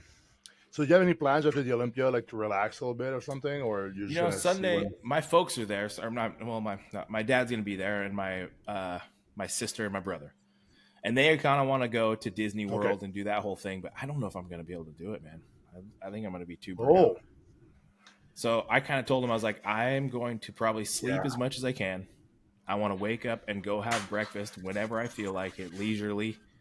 And then we'll see how the day goes, because I can't commit to maybe spending a full day at Disney World. No, decide later. You might feel fucking great after a meal. I might, or you might feel fucking, or I might eat breakfast and want to go to sleep. Or, yeah, maybe. You know, but then they're also talking about maybe doing Universal, which I know is a little more low key than Disney World. So maybe we'll just go breakfast and like spend half a day at Universal. It's important for me I want to spend time with my family. They're there to support me. So it'd be nice to kind of go out and engage and do some stuff like that. But you guys know how it is. Some days after a show, you are not in this, especially a 2-day show. It's like, I don't know. I can't tell you guys for sure that I'm going to go spend the whole day at Universal Studios. Yeah, no. Just depends how you feel, doesn't it? You've got to take it one day at a time. Yeah. Literally, wake up that day, and if you don't feel too energetic, then the rest. Yeah. So, James, are you coming to see it? Well, I'm not at the Olympia because of, unfortunately, because there's just too much going on with the gym. Deliveries. I'm here because I'm more the communicator. Jordan does a lot of the business, and then I sort out a lot of the being present. Yeah. So, well, it's good though. That's exciting. You got a purpose, man. For sure. No, I need feel like having that little sense of purpose is kind of a little motivating for you. Just outside of, because I mean, obviously, doing the business of bodybuilding for so long, this is new. This is actual a business venture. Yeah, no, it's definitely rekindled my like desire to like. It sounds cheesy, but to live, because they say there's reason. Like I've had some moments where I feel purposeless, and anyone that knows what feeling purposeless like is quite dark. And I was struggling quite a lot before me and Jordan kind of finalized our plans, because there's a lot that comes with it now. Now I have responsibility, which is actually also really important and good to have. It is. Yeah. So I don't know. I feel good, and Yannick has been heavily involved and been great. I love Corinne and Jordan. I think they're fantastic people, and I get to see them more often now than I ever did. So I'm also working on a relationship between me and one of my good friends, at the same time as creating something that I feel we both deserve, because we've been trodden away for a long, long time on this endeavor that's bodybuilding. And, I've got myself out of London, which is a city which is very busy, and I've got myself to this area of Cheltenham, which is where I want to be. It's more countryside, fresh air, like where, with your house and stuff, your environment is key. My environment right now, I wake up feeling blessed. So everything's, everything is on a really good up, but it did come at spending a lot of time in a down, but that's fine. That's okay. It happens. And that's what we were saying earlier, things feel better because of that. So I'm very fortunate. Yeah, you can't appreciate this without, you can't appreciate the good times without the bad times. You know what I mean? For sure. So I'm mentally far more, and I'm mentally far more like productive and just like happy. I go to bed at night now and I don't feel like there's lingering thoughts in my head that are not good. I go to bed and I'm like, the day's been successful. I can sleep.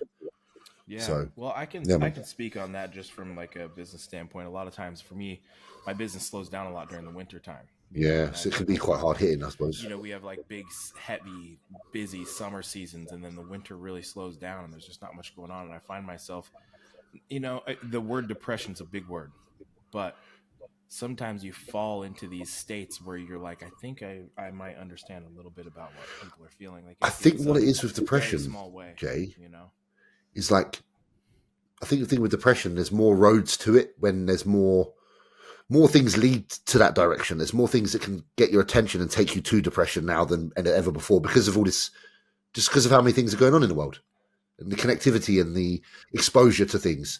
Whereas before, ignorance is bliss to a certain degree, isn't it? It sure is. Yeah. So I think because a lot of us aren't ignorant to things now and we're very exposed, a lot of these things that are put in front of us can lead us to feel in a certain way. And that is very depressive a lot of the time, unfortunately. Yeah. But you know what, man? I think sometimes I need to be a little bit better about allotting myself the ability to be okay with downtime. Yeah. And I think sometimes, like it'll be a Sunday afternoon and I don't have anything going on and I can't just relax. And my wife, you should be able to, and you owe it to yourself to be able to go, you know what, if I don't fucking move from this seat today and I've had a chilled day and recover and feel good, it should be acceptable, but it's hard. Yeah. Well, sometimes I have, Justin, do you have something you do? There's something you do that's like a hobby that you don't think about anything else while you're doing it? I do play games sometimes. Like I have a PS5 and I do play games, but I find myself so easily distracted. Obviously, right now in prep, I fucking can get 7 or 8 minutes. Yeah, you can't even. Like, all right, I gotta pull out. I'm gonna do something. But I, to be honest, I used to be really big into photography and videography. So when I rode BMX, that was like I was the guy that rode, but I always had a camera on me. And the last few weeks, I've been doing that little bit of vlogging. And I've been really enjoying it. Is that me? What's going on? Is it a buzz or something? It might be my mic. Yeah. It might be my mic because it does play up sometimes. We're all good now. Is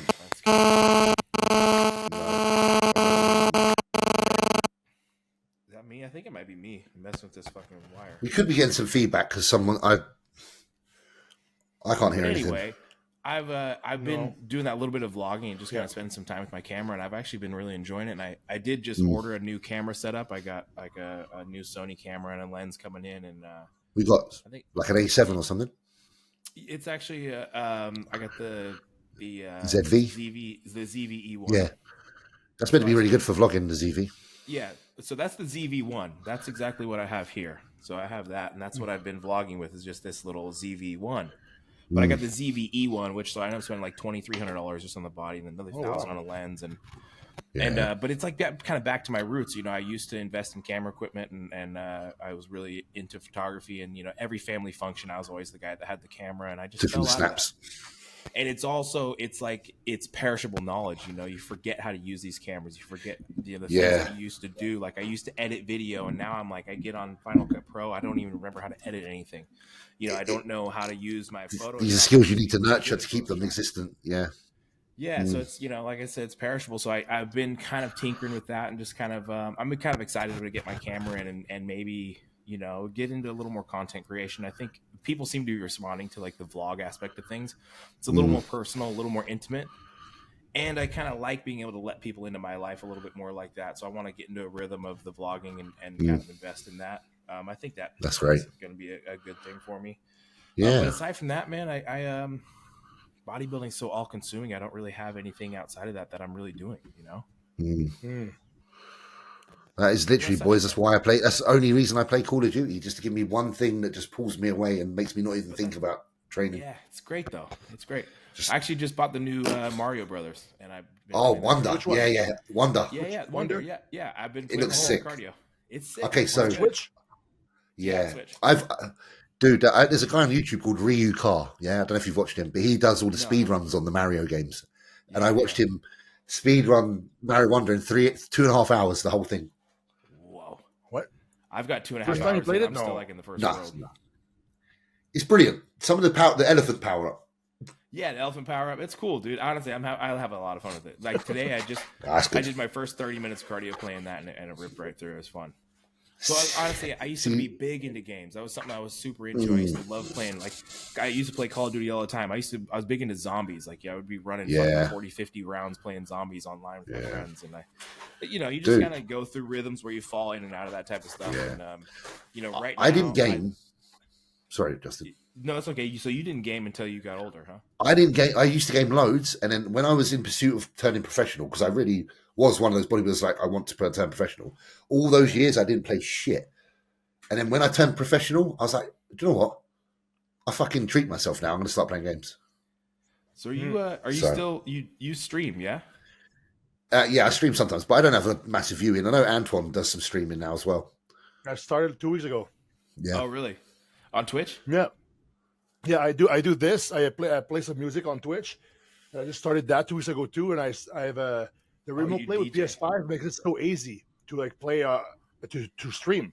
So I stream a few times, but I'm gonna stream Spider-Man 2 like once a week. I was gonna say the Spider-Man 2 game looks cool. I didn't finish Spider-Man 1. I got about a quarter of the way through it, and I didn't play the first one. You didn't? No, this one's all. It's the only thing I have to play. Because honestly, I've been watching all these clips of the second one. I was like, I just want to buy the second one. It looks fun. Yeah. Just buy the second one. They're individual stories, aren't they? Just a heads up for you two guys. Just a heads up for you two guys. You're recording. Your cameras have stopped recording because your internet quality. It says will turn when their internet quality improves. So your voice is still recording, but we may not see your face. It says that for both. No. So with Riverside, it's gonna be fine because it's recorded locally and then uploaded. Okay, cool. Then... I just saw a little thing pop up, so I was like, I'll let you know. Oh, thanks, James. No worries. No, it's all good. Yeah. Good. So yeah, Spider-Man 2, PlayStation exclusive. I think it's outsold I think it's the highest selling. I think it outsold Mario Wonder, actually. I think there was like a little competition between those two, which says a lot because Mario sells really, really well. But I've got PS5, but I have left it in my London house. But I did buy a new PC here, and I spent a small fortune. You're a PC guy right now, yeah? I got two PCs. So I got a PC back in London. Wait, and then you play Call of Duty with the mouse? No, I play on this. With this, okay, you still play with a controller? Yeah, PS5, the Pro, the DualSense Pro. And that's good controller right into your PC. Yeah, the only thing is you need to download. Let me just tell this if there's any tech guys. If you want to play Call of Duty with it and use these buttons on the back, you have to download a software called DS4, and it lets you program this in and then use the buttons because it won't register. It won't recognize those buttons as a PC on its own. So there's two extra buttons. Is there two extra buttons? Yeah, so I can jump. I jump with that, and I side cancel that, and I jump with that. Yeah, so I can when I'm playing, I do all sorts of crazy shit with that. I'll record one day when I play, and you'll see like the movement. So that's the new PS5 controller. Yeah, this is the PS5 DualSense Pro. Really good. Because does that not have those buttons on the regular PS5 controller? No. Only the two here. So you have these two, and then there's two here as well. Yeah, I've never even seen and it's only really good. You don't need it for like Spider-Man or anything, but if you're playing Call of Duty, I think it's a must. Oh, for sure. Yeah, because quicker response times, like jumping and slide cancelling and stuff like that. You don't want to take your thumb off the button. You can still aim with your thumb on the analog and jump. Gotcha. So it's really worth having. I want us all on Call of Duty. I just want everyone after the Olympia and you got some energy back. You need to go on Call of Duty as well. We'll all play. Yeah. Dude, I used to be big. Although the thing is, which one are you playing? Because I'm down to try it. Warzone, just Warzone. Yeah, I just play Warzone. Warzone. Okay, James, Alex, Warzone is one thing though. I try with Regan, so I jump off the plane. Yeah. I land. I run. I fucking get killed right away. Then I'm in the gulag. I get killed in the gulag again. So don't play that mode.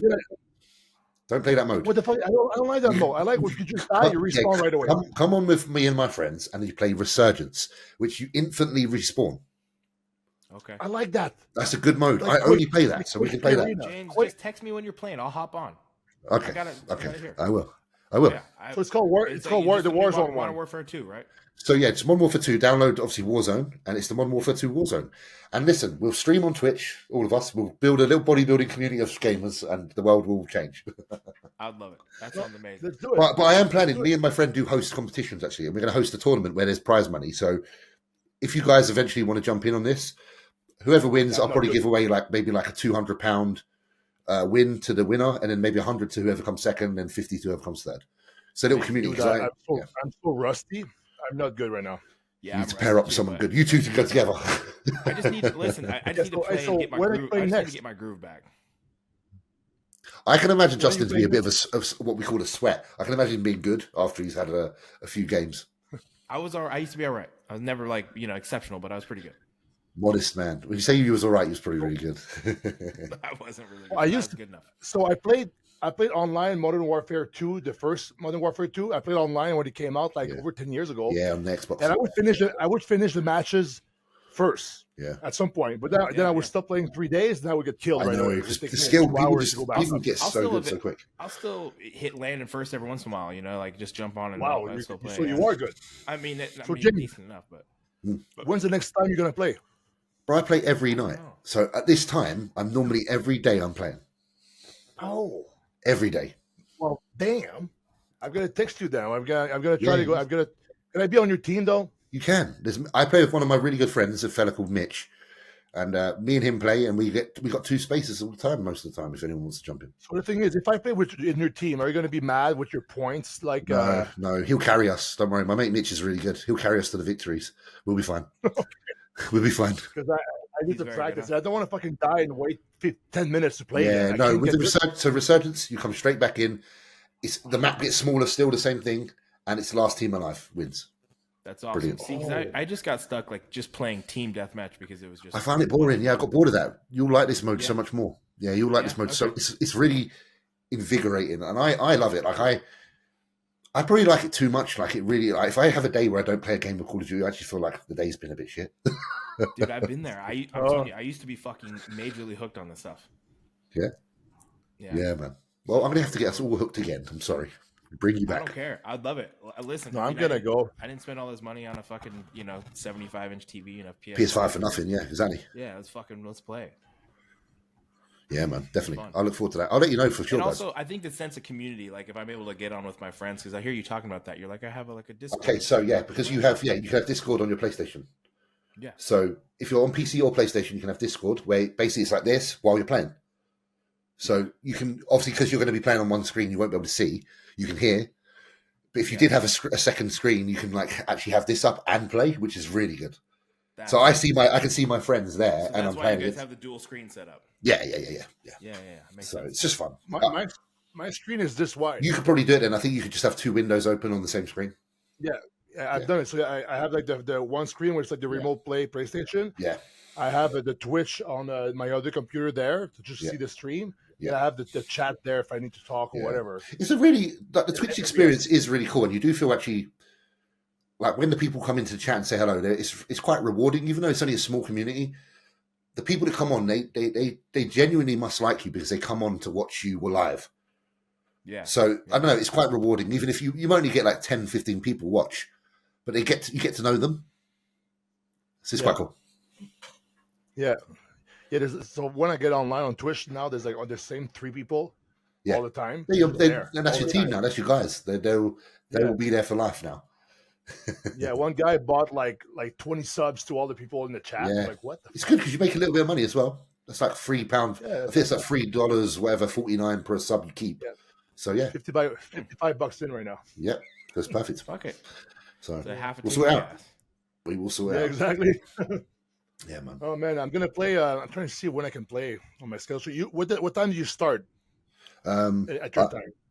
Normally, my time, I'm on by maybe 8 p.m. till So maybe 8. That's like 6 minus 6 for it's like 2 p.m. It's a bit of a weird time. It's when you train it, but I'm normally on till 11 p.m. So how, but I have rest days.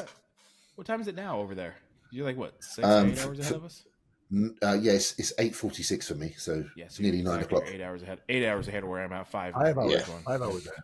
Okay. Listen, the thing is that Bull, if I'm playing Call of Duty, then I will stay up till 4 a.m. if my friends are on. So it's been known. During COVID, I was up till 3 a.m. I didn't give a fuck. I was like, come on, let's just play. Are you stimmed up at all? You drink coffee? You just fucking... Yeah, do you know what? Because I used to be Redcon. When I was at Redcon, Aaron did a gaming product which was really good, and it was called War Games, and I used to take that out all the time. It was fucking good. So now I just I don't have anything now, but I might have a Diet Coke or something with a little bit of caffeine. Sure. Yeah. So right on. We need a new gaming product. Speak to Dorian. I will. We'll talk. So I think tomorrow I'll come in tomorrow at 6 for me will be plus 5, 11. Oh fuck! It's too late. It's 11 p.m. for you. Just WhatsApp me tomorrow, and we'll just see what we can do. Okay. All right. See, this podcast has turned into us arranging the next gaming fest session. It's good. It's good. Honestly, I'm excited. I need a little something in my life. You know what I mean? Something. Yeah, that's what I was saying, Justin. Because if you're that's why I like the mixing, because you can't think about other stuff when you have to mix in the other track. That's before it's you go from one track to the other. That's what DJing is. You go from the left track to the right track. So when you're doing that, you can't think about other stuff because you're in the moment. And then you're listening to music you like anyway. So that's why it's fun. And I'm not good, obviously, but it's just a lot of fun to do. And I practice on Twitch. So I do that, and I do the games. That I don't think about bodybuilding at all. Yeah. No, because it's great because you just as long as you're eating your meals at that time of night. That's it. Yep. Oh yeah. That's it. That's what you got to do. You've done all the other shit most of the day, so it's fine. So yeah. Cool. Well, all right, gentlemen. Justin, it's time for you to eat now, or I'm due food as well. All right, brother. Good to see you both. Well, yeah, appreciate you guys. Yeah, nice. We'll probably all reconvene after the Olympia. For sure. I'll see you in the lobby of the Warzone. Yeah. Warzone lobby. Yeah, you'll see you in that fucking lobby. All right, boys. All right, God bless you. Have a good day. Take care, guys.